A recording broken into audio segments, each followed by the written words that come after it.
हाँ, hello students. आज हम इलेक्ट्रोस्टैट के कुछ टॉपिक डिस्कस करेंगे। इलेक्ट्रिक फील्ड से रिलेटेड है और प्योरली कॉम्पिटिटिव एग्ज़ाम के लिए हैं वो। तो इसमें हम 3 टॉपिक आज ले रहे हैं।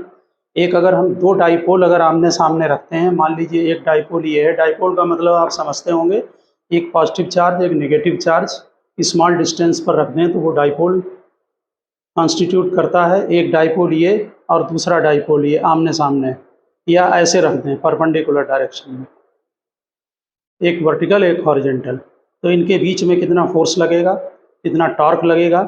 दूसरा, हम डिस्क का जो इलेक्ट्रिक फील्ड है वो डिस्कस करेंगे, और एक हेमीस्फीयर का सेंटर पर इलेक्ट्रिक फील्ड। ठीक।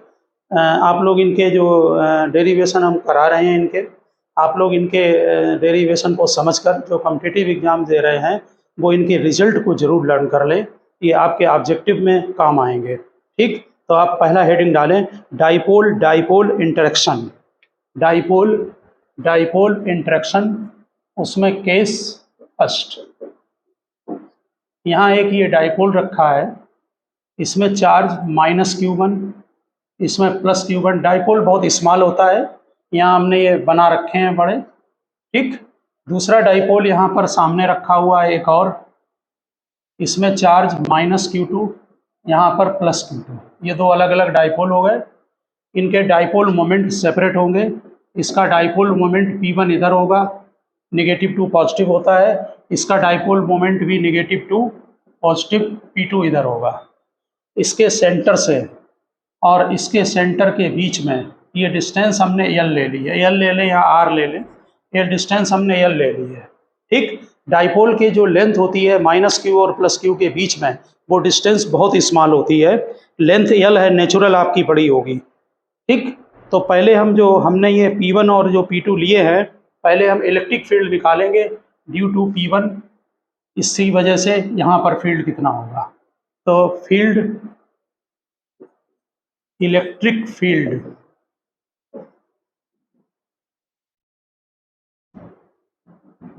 Due to P1 on P2, यहाँ पर इलेक्ट्रिक फील्ड। तो ये इसके सामने है, नेचुरल है कि एक्सियल पॉइंट है। आप लोग जो लोग बेसिक थ्योरी पढ़ चुके हैं, ये उन्हीं के लिए है। तो आपको फार्मूला मालूम होगा एक्सियल का, 2p/r³ होता है। तो इलेक्ट्रिक फील्ड हो जाएगा 1/4πε0 ट्वाइस P1/L³। ठीक, समझ गए होंगे आप। ये एक्सियल का हमने फार्मूला नोट कर दिया है। ठीक। अब हमने एक जो नॉन यूनिफॉर्म फील्ड में जब हम डाइपोल को रखते हैं तो वहाँ पर जो फोर्स क्रिएट होता है उसका हमने वहाँ पर एक फार्मूला नोट करवाया है।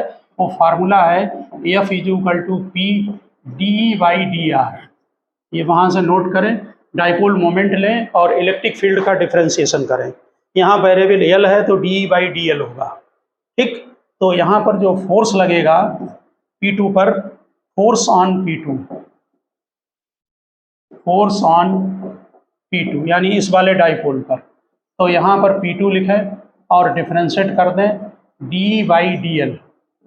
तो जरा देखें, फोर्स F = इसका डिफ्रेंशिएशन।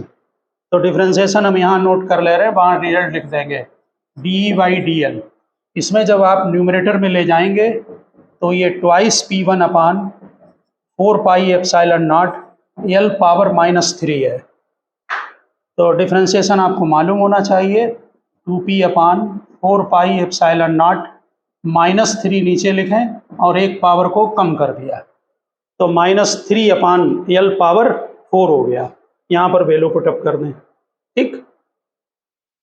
तो 1/4πε0, ये 3 2 जा 6 कर ले रहे हैं। ठीक है, -6 P1 P2, एक P1 इसका और एक P2 यहाँ लिखा है, -6 P1 P2/L⁻⁴।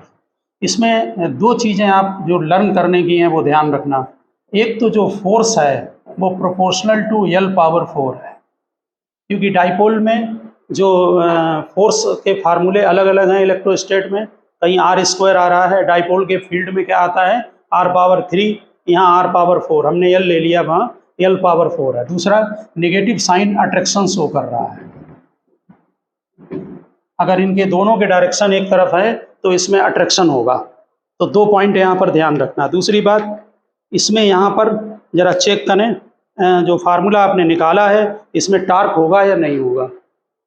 तो टार्क जो है आपका PE साइन थीटा होता है। इसका डाइपोल जो है वो आपका राइट को है और इसका इलेक्ट्रिक फील्ड भी राइट को होगा, इसलिए यहाँ पर टॉर्क 0 होगा।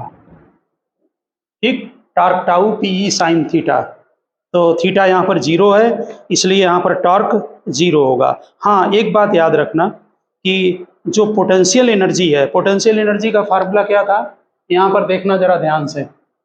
पोटेंशियल एनर्जी होता है -PE cos थीटा होता है। तो थीटा यहाँ 0 है, डाइपोल मोमेंट और इलेक्ट्रिक फील्ड के बीच में एंगल, इससे ड्यू टू यहाँ जो इलेक्ट्रिक फील्ड बनेगा वो भी इधर को होगा और डाइपोल मोमेंट भी इधर को है, तो थीटा 0 होगा। अब यहाँ पर डाइपोल कितना है, P2। इलेक्ट्रिक फील्ड आपने ये निकाल रखा है, यहाँ पर ये इलेक्ट्रिक फील्ड निकाला, ठीक है ना, PE cos थीटा। तो जो पोटेंशियल एनर्जी होगी वो कितनी होगी, यहाँ डायरेक्ट लिख दे रहे हैं हम। इलेक्ट्रिक फील्ड की वैल्यू आप यहाँ पुटअप कर लेंगे, -1/4 pi epsilon naught twice P1 P2 upon L3। Check कर लें, P की जगह P2, इलेक्ट्रिक फील्ड की ये वैल्यू डाल दें। अगर आप पोटेंशियल एनर्जी को डिफरेंशिएट करते हैं ये U, तो तब भी फोर्स का एक्सप्रेशन बन जाएगा। ठीक, यहाँ पर लिख दे रहे हैं F = -du/dr लगाएं, इसको डिफरेंशिएट कर दो, आ जाएगा वो। तो फोर्स हमने दोनों मेथड से बता दिया। एक तो फोर्स का ये वेरिएबल का फार्मूला है, यहाँ पर इलेक्ट्रिक फील्ड वेरिएबल होगा, ठीक, नॉन यूनिफॉर्म इलेक्ट्रिक फील्ड है, तब फोर्स का फार्मूला लगाएं तब भी आ जाएगा।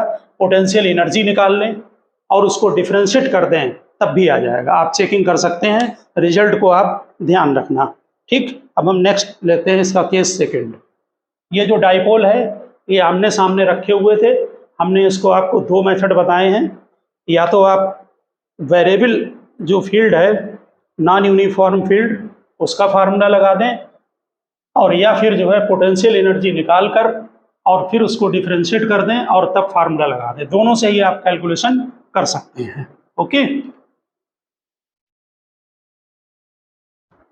तो हमने आपको जो है एक केस बताया। अब केस नंबर 2 लिखें। उसमें जो हमने डाइपोल मोमेंट लिए हैं वो ये एक डाइपोल मोमेंट इधर है और एक इधर है। आप डायरेक्शन समझ गए होंगे, P1 ये है, P2 ये है, बीच में डिस्टेंस L, दोनों वर्टिकली रखे हुए हैं, उसमें दोनों हॉरिजेंटली रखे हुए थे। डाइपोल मोमेंट जिधर होगा उसी तरफ डायरेक्शन होगा। हमने P1 और P2 ले लिए हैं, ठीक है ना। अब हम इलेक्ट्रिक फील्ड का कैलकुलेशन करेंगे ड्यू टू P2 से P1 पर। जरा ध्यान देना, डाइपोल छोटे होते हैं बहुत। ये डाइपोल मोमेंट ऐसे है ऊपर को, इसका मतलब इसका नेगेटिव चार्ज यहाँ होगा, यानी कि -Q2 + Q2, यहाँ -Q1 और +Q1 होगा। ओके, तो फिर ये जो डाइपोल मोमेंट है इसके लिए यहाँ पर जब आप फील्ड निकालेंगे सेंटर पॉइंट पर, ये बहुत छोटा होता है सेंटर पॉइंट पर, तो ये पॉइंट इक्वेटोरियल पॉइंट होगा। यहाँ पर देखें ये इधर है और यहाँ पर निकालना फील्ड है, तो ये इक्वेटोरियल पॉइंट है। समझ गए ना। इक्वेटोरियल पॉइंट में फील्ड के फार्मूले को आपको याद होगा, उसमें P/r³ है। तो यहाँ L लिया हमने लेंथ, तो electric field due to P2 on P1, मतलब दोनों डाइपोल मोमेंट लिख दिए हैं हमने। ठीक, ये डाइपोल मोमेंट इधर और ये इधर। हम मैग्नीट्यूड डाल रहे हैं, आप केवल रिजल्ट पर ध्यान रखना। तो कितना होता है इलेक्ट्रिक फील्ड का formula, 1/4 pi epsilon not P2 upon L3। ये बन गया इसके ड्यू टू फील्ड। और जरा ध्यान देना फील्ड किधर होगा, अपोजिट डायरेक्शन में होता है। डाइपोल मोमेंट अपवर्ड है, फील्ड डाउनवर्ड होगा। ये जो हमने फील्ड निकाला है ये वाला है, समझ गए ना। ये इलेक्ट्रिक फील्ड डाउनवर्ड होगा। ओके, अब फार्मूला लगा दो फोर्स का। तो फोर्स हमने अभी बताया था कि फोर्स के लिए P1 ये नोट करें और dy/dl करें, यानी इसका डिफरेंशिएशन कर दें। समझ गए ना।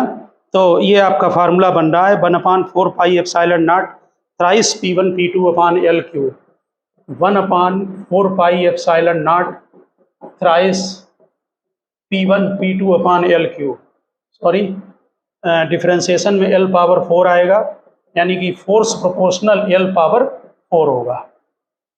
ठीक, आप डिफ्रेंशिएट करके चेक कर लें, आ जाएगा। ओके, अब पोटेंशियल एनर्जी निकालेंगे। तो पोटेंशियल एनर्जी होता है minus P cos theta, U से लिखते हैं minus P cos theta. Check करो, पी की जगह P1, इलेक्ट्रिक फील्ड ये वाला 1/4πε0 P2 upon L cube, theta is the angle between dipole moment and electric field 180 degree, ये अपवर्ड ये डाउनवर्ड, इसलिए यहाँ पर cos 180 जो कि -1 होगा, तो ये 1/4πε0 P1 P2 upon L cube, ये बन गया पोटेंशियल एनर्जी। ठीक है, अगर आप इसको डिफरेंशिएट करेंगे तो तब भी हमारा फोर्स का एक्सप्रेशन तैयार हो जाएगा। टार्क यहाँ 0 होगी, क्योंकि डाइपोल मोमेंट और इनके बीच में जो एंगल है वो 180 डिग्री का है, इसलिए टार्क 0 आएगा।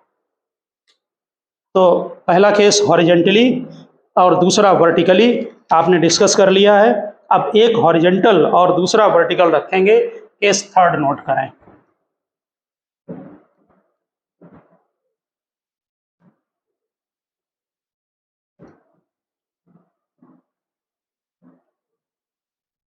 ये डाइपोल इंटरेक्शन कहलाता है टॉपिक, यानी कि दो डाइपोल अगर रखे हों तो उनके बीच में कैसा इंटरेक्शन होगा।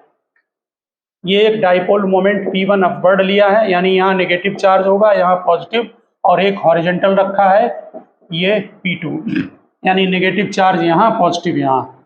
चलो Q2 और Q2 लिख ले रहे, यहाँ पर Q1 यहाँ पर Q1, एरो से पता लग जाता है डाइपोल मोमेंट का डायरेक्शन नेगेटिव टू पॉजिटिव होता है। ठीक, तो इलेक्ट्रिक फील्ड निकालेंगे due to P1 on P2।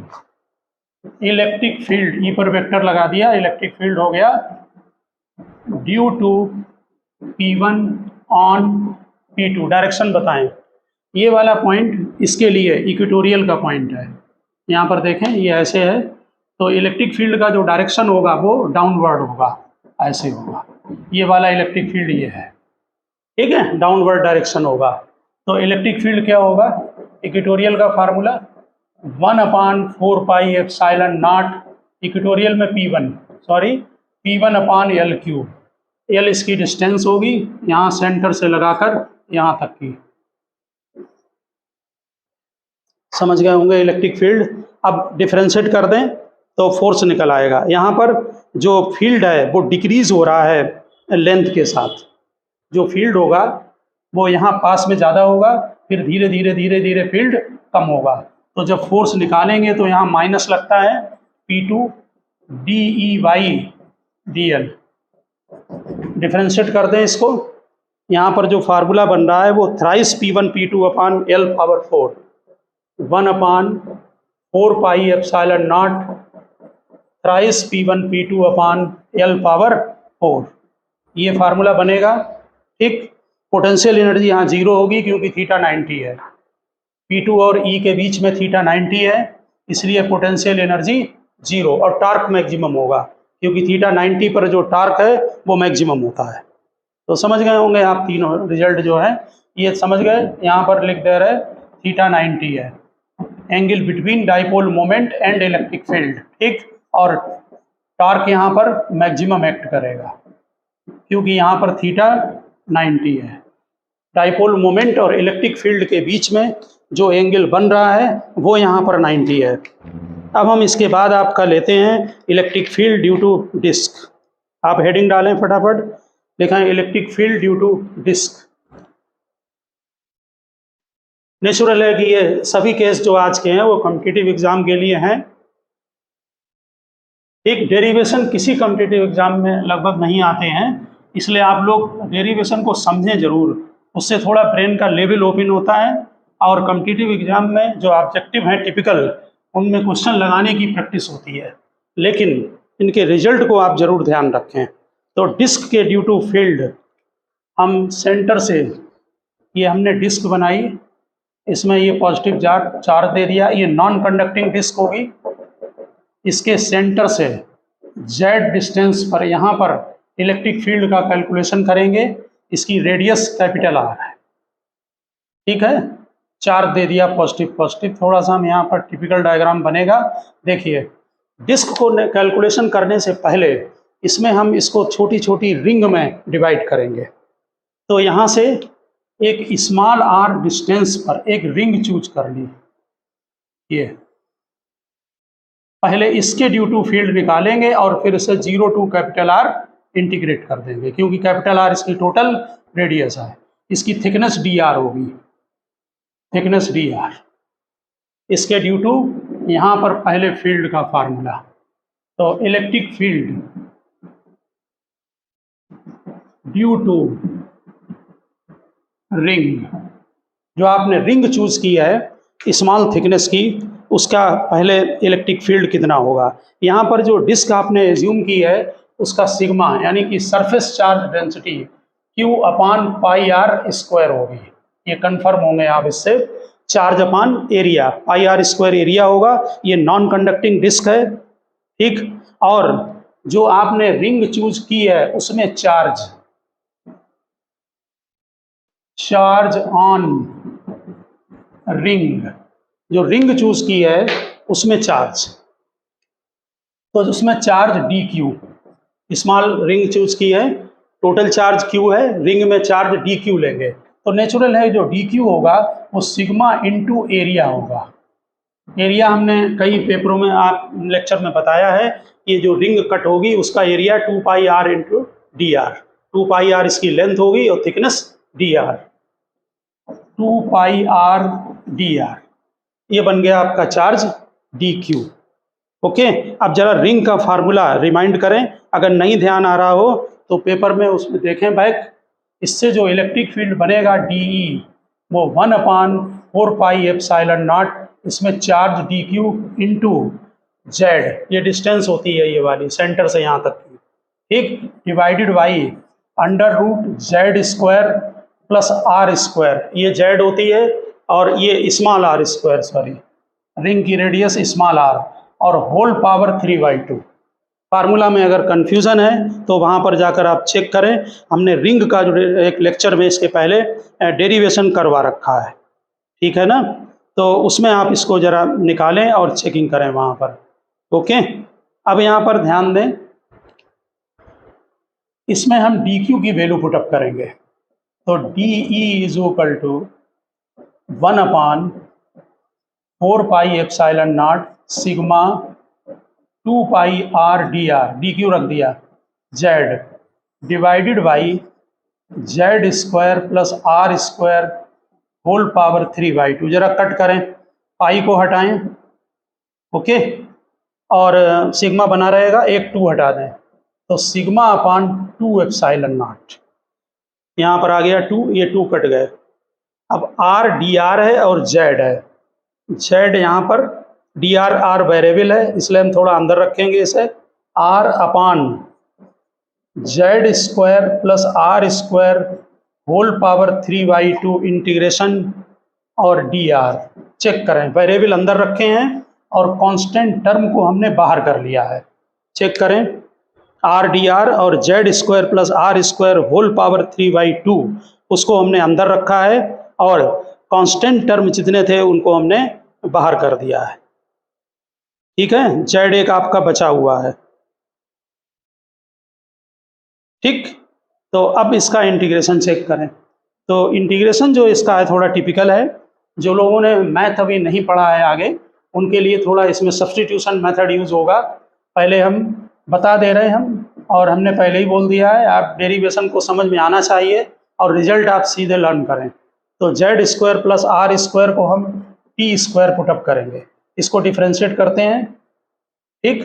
तो z कांस्टेंट होगा, 2r dr is equal to 2t dt, ये दोनों कट करें, यानी r dr की जगह हम t dt यूज करेंगे। हाँ, ध्यान रखें इसमें लिमिट 0 से कैपिटल R पड़ेगी, लेकिन हम पहले इसे विदाउट लिमिट सॉल्व करके और फिर इसमें लिमिट डाल लेंगे। ये भी मेथड होता है इंटीग्रेशन, जो लोग जानते हैं उन्हें मालूम होगा इंटीग्रेशन का मेथड। ध्यान दें, यानी कि हमारा जो यहाँ पर्पज है वो पहला है टू सॉल्व, हम इसको सॉल्व करेंगे R D R divided by Z square R square whole power 3/2।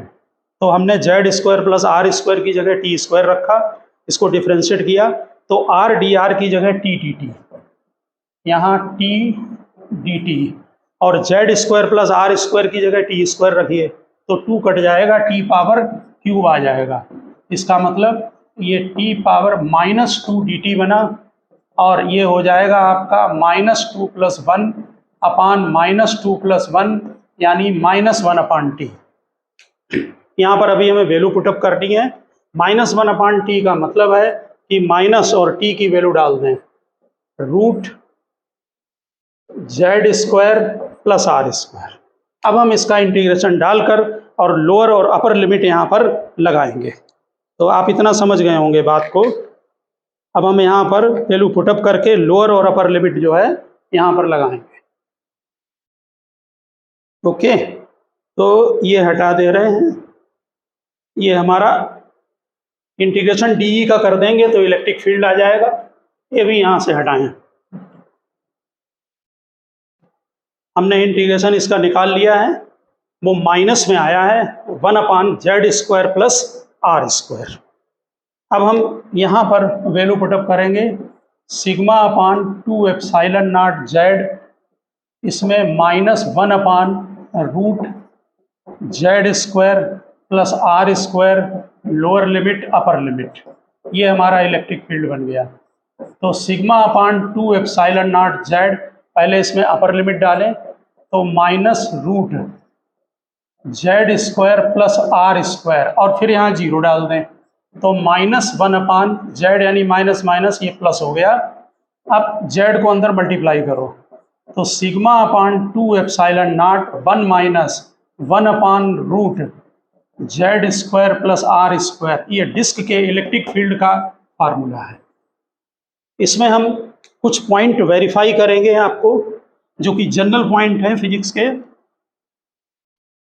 ये सब हटा दें आप। सिग्मा का मतलब यहाँ समझ गए, चार्ज अपान एरिया। डिस्क है, नॉन कंडक्टिंग डिस्क है, ध्यान रखना।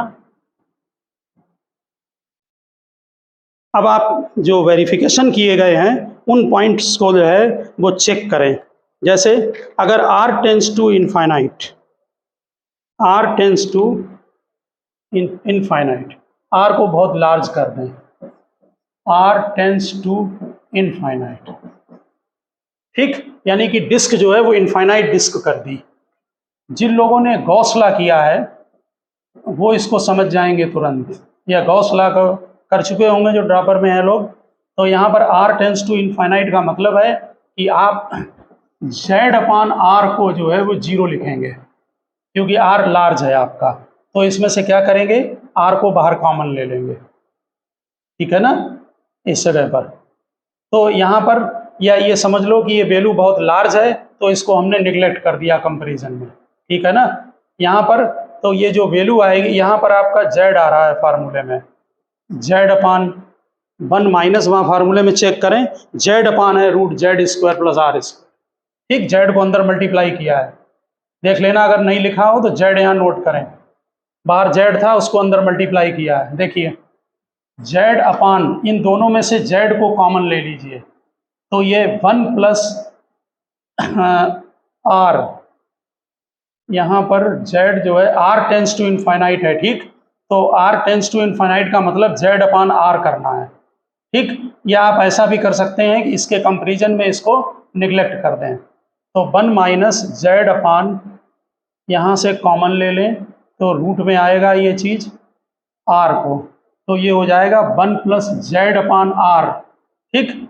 और ये क्वांटिटी जो है z अपान r जो है वो आपकी टेंस टू इनफाइनाइट है, 1/2 डाल दें, r को हमने बाहर कर लिया तो ये भी इनफाइनाइट में चले जाएगा टर्म, ये 0 में, और ये भी टर्म 0 में चला जाएगा। तो इलेक्ट्रिक फील्ड कितना बना, sigma upon 2 epsilon not.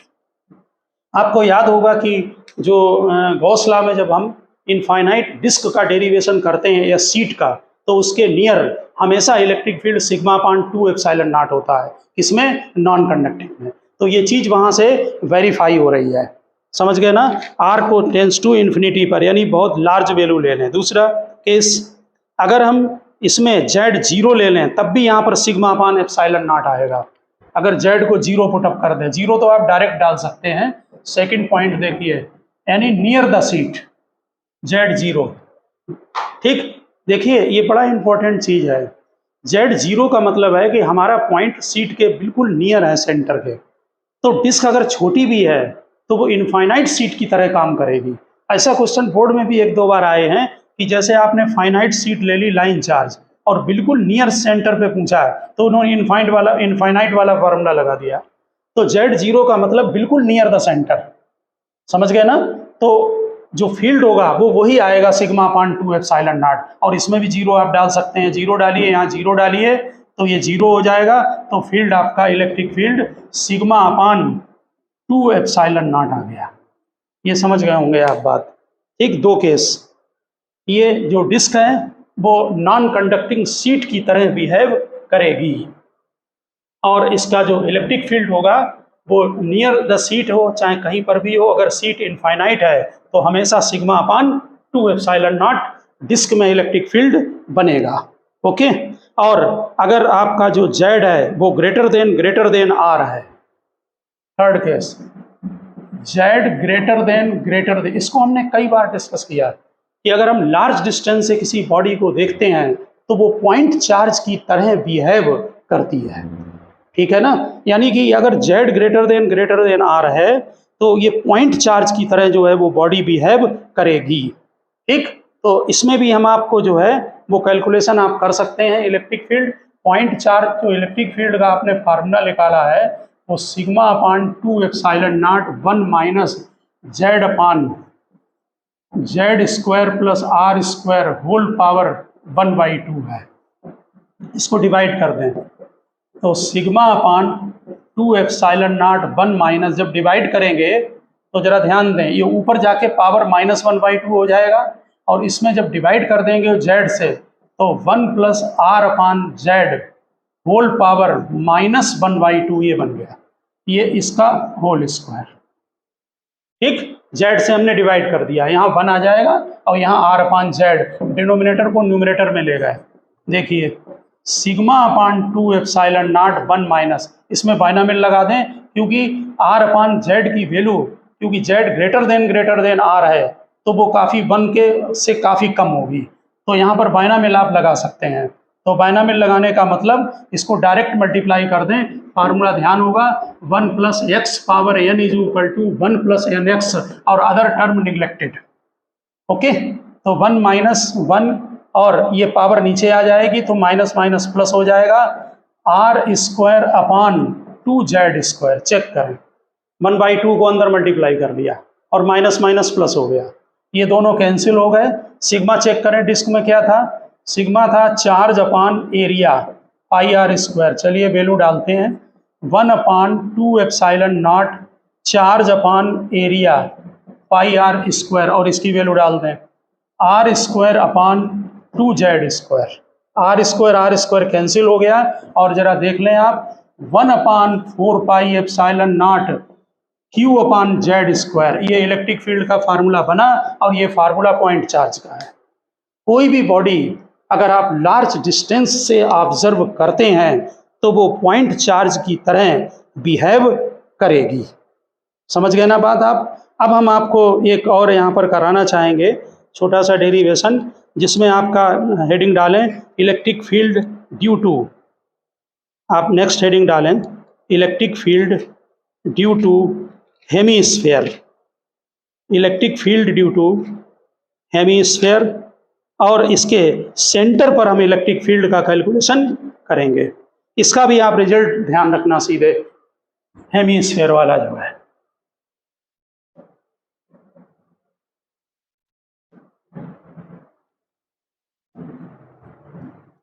Note करें electric field due two hemisphere,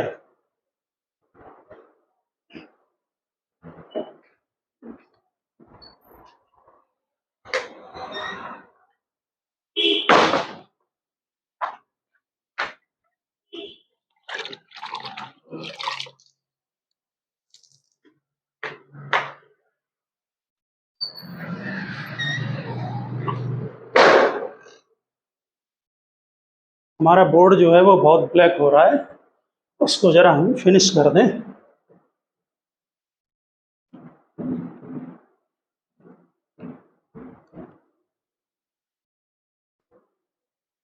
आप लोग हेडिंग डाल लें, electric field due two hemisphere. जैसे हमने सर्किल में एक बहुत अच्छे केस कराए थे कि आर्क के ड्यू टू आपको हमने इलेक्ट्रिक फील्ड का डायरेक्ट फार्मूला लिखाया है पहले के लेक्चरों में, ठीक है। तो उसी तरह से फिर उसमें हमने सेमी सर्किल का या कोई अदर एंगल सेंटर पर बन रहा है उसका इलेक्ट्रिक फील्ड का कैलकुलेशन किया है। तो उसी तरह से हम यहाँ पर हेमीस्फीयर के ड्यू टू जो है वो सेंटर पर फील्ड का कैलकुलेशन करेंगे। देखिए ये एक हेमीस्फीयर है, ये बना दिया हमने हेमीस्फीयर और इसमें चार्ज दे दिया पॉजिटिव, इसके ड्यू टू यहाँ पर फील्ड निकालेंगे।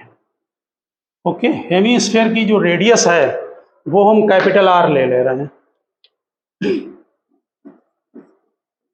ठीक। सेंटर पर फील्ड निकालेंगे तो वर्टिकल लाइन से थीटा, थोड़ा टिपिकल है ध्यान देना, थीटा एंगल पर पहले एक सर्किल को चूज करेंगे थीटा एंगल पर,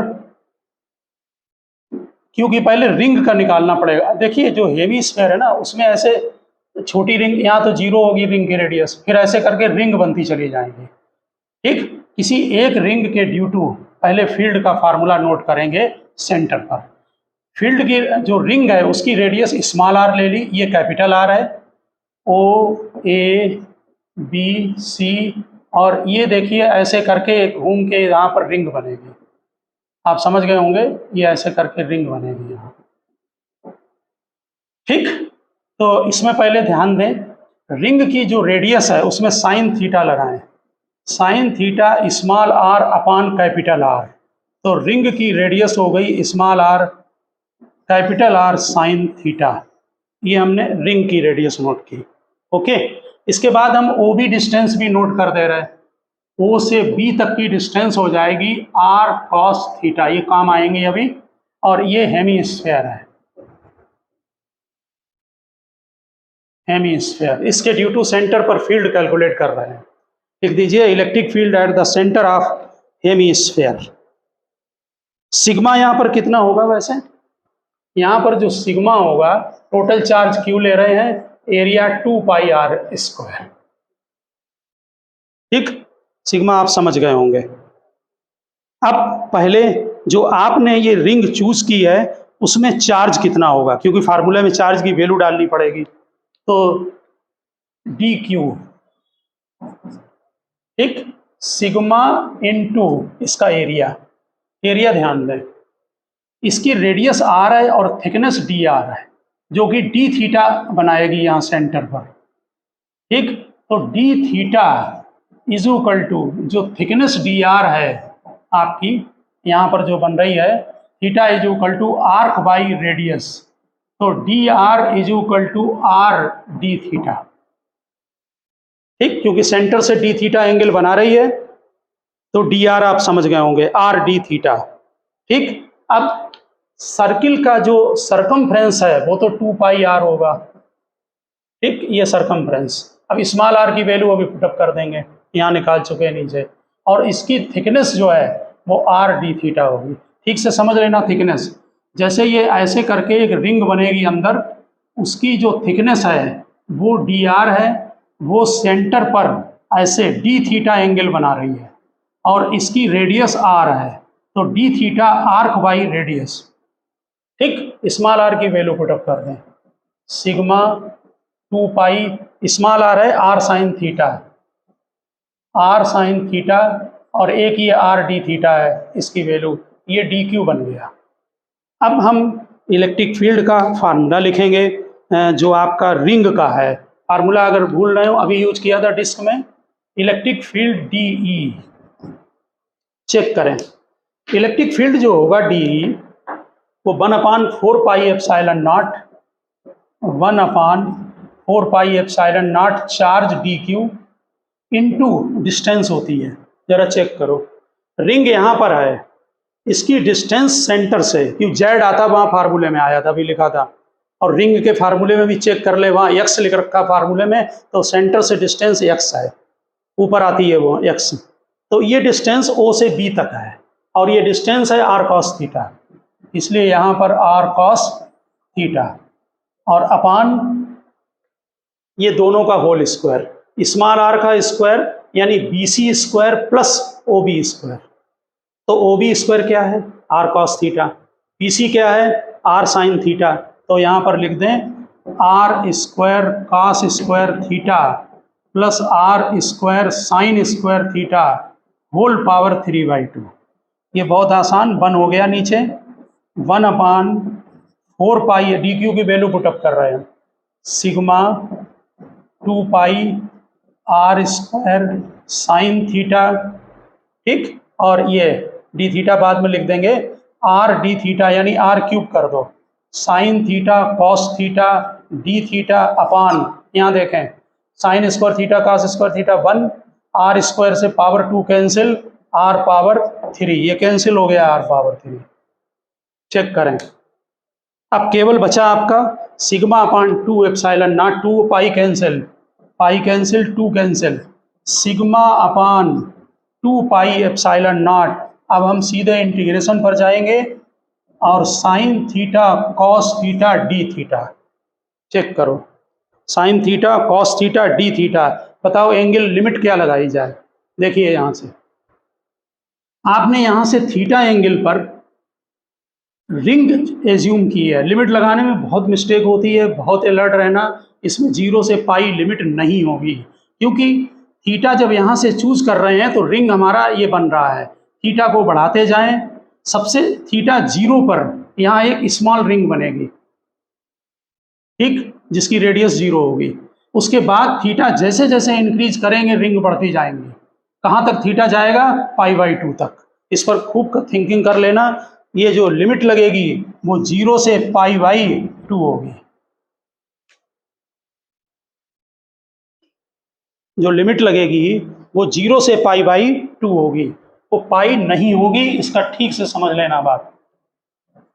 हमने वर्टिकल जो लाइन ड्रा की है अपने डायग्राम में, ओ से ए तक की लाइन, उस लाइन में हमने जो है वो वहाँ से थीटा चूज किया है, वो हमारी रेफरेंस लाइन है, जो हमने, ध्यान दें डायग्राम पर, जो ओ ए लाइन है वो हमारी रेफरेंस लाइन है, हमने वहाँ से उसको थीटा चूज किया है।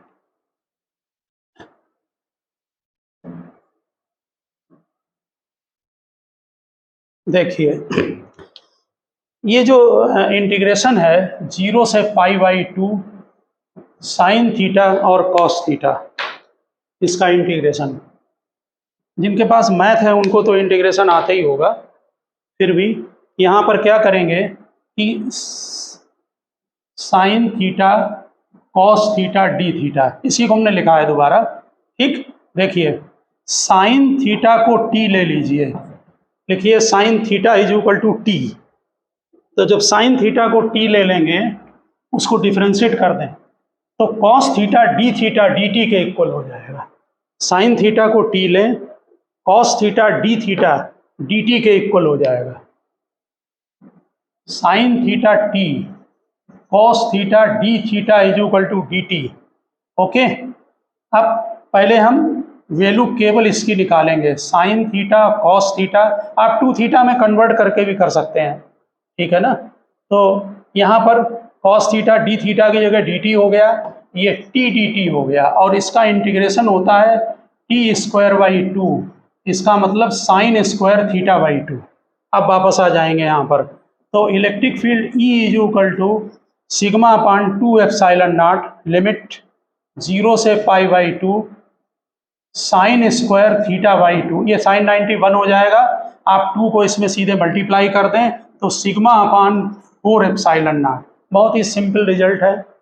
हेमीस्फीयर के सेंटर पर जो इलेक्ट्रिक फील्ड बनता है वो सिग्मा अपान 4 एप्सिलॉन नॉट होता है, ठीक। तो इसमें हम एक फार्मूला हमें और आपको नोट कराना है इसी लेक्चर में, छोटा सा फार्मूला है। देखिए, हमने बताया था कि जहाँ इलेक्ट्रिक फील्ड लाइन का डिस्कशन किया था हमने, तो इलेक्ट्रिक फील्ड लाइन अगर कोई कंडक्टर होता है तो उसके 90 डिग्री से ऑरिजिनेट होती हैं और 90 पर टर्मिनेट होती हैं। लेकिन अगर कोई पॉइंट चार्ज है तो उसमें जो इलेक्ट्रिक फील्ड लाइन्स निकलती हैं वो एट एनी एंगल निकलती हैं। जैसे ये चार्ज है Q1 और ये चार्ज है Q2। यहाँ से जो इलेक्ट्रिक फील्ड लाइन ये निकल रही है, ये सेंटर से सेंटर को हमने लाइन मिला दी। इसका जो एंगल है वो यहाँ अल्फा है और जहाँ पर ये टर्मिनेट हो रही हैं उसका एंगल बीटा है। ध्यान से देख लें, यहाँ टेंजेंट डाला, ये एंगल अल्फा बना रहा है, ये चार्ज Q1 है, Q2 है और यहाँ एंगल बीटा बन रहा है। तो इनके बीच में एक रिलेशन है, वो रिलेशन हम आपको डायरेक्ट नोट कराएंगे। लिखिए sine beta by 2 is equal to sine beta by 2 is equal to sine alpha by 2 under root Q2 upon Q1, under root mod लगा देना Q1 अपान Q2, Q1 अपान Q2 और इसमें मॉड, कोई negative charge नहीं रख लिया है हमने। यहाँ पर जो नेचुरल है कि ये चार्ज पॉजिटिव और ये होगा नेगेटिव, तभी यहाँ पर आएगा, लेकिन यहाँ पर मॉड लगा दिया। आप यहाँ माइनस लगा सकते हैं। जिस पर एंगल ये टर्मिनेट हुआ है वो यहाँ Q2 है। Sine beta by 2 is equal to sine alpha by 2, multiply में रूट लगाएं Q1 अपान Q2 का मॉड। इसको यहाँ ध्यान से देखें, अगर Q1 और Q2 दोनों इक्वल होंगे तो अल्फा और बीटा इक्वल होंगे। Q1 is equal to Q2 है तो alpha is equal to beta हो जाए, यानी सेम एंगल पर टर्मिनेट होंगे। ये दोनों पॉइंट चार्ज हैं। ये किस एंगल पर इलेक्ट्रिक फील्ड लाइन यहाँ से ऑरिजिनेट होती है और यहाँ टर्मिनेट होती है, ये लाइन ज्वाइनिंग द चार्ज है। जो हमने हॉरिजॉन्टल लाइन बनाई है वो ए और बी चार्ज को सीधे लाइन ज्वाइनिंग यहाँ से एंगल दे रहे हैं, अल्फा और बीटा। अगर दोनों चार्ज इक्वल हैं तो अल्फा और बीटा आपके इक्वल होंगे। तो ओके स्टूडेंट, हमने आज आपको 2-3 आर्टिकल कंपटीशन के डिस्कस कराए हैं कॉम्पिटिटिव एग्ज़ाम के लिए। उसमें एक हेमीस्फीयर का इलेक्ट्रिक फील्ड था सेंटर पर, इनके रिजल्ट ध्यान रखें। एक डिस्क का इलेक्ट्रिक फील्ड था जेड डिस्टेंस पर, और जो एक और आर्टिकल कराया है स्टार्टिंग में, और ये एक एंगल कराए हैं हमने कि जो पॉइंट चार्ज हैं उनसे जो इलेक्ट्रिक फील्ड लाइन ऑरिजिनेट होती हैं, टर्मिनेट होती हैं, वो अल्फा और बीटा पर हैं, तो उनके बीच में कितना रिलेशन होगा। तो ये आप अपने सभी रिजल्ट जो हैं वो ठीक से ध्यान रखना। डाइपोल डाइपोल इंटरेक्शन में याद रखना कि इलेक्ट्रिक फील्ड में वहाँ जो फोर्स का फार्मूला है वो 1/L⁴ है, ये प्रोपोर्शनल है, ठीक है ना। तो ओके स्टूडेंट, मिलते हैं फिर अगले नेक्स्ट लेक्चर के साथ। ओके।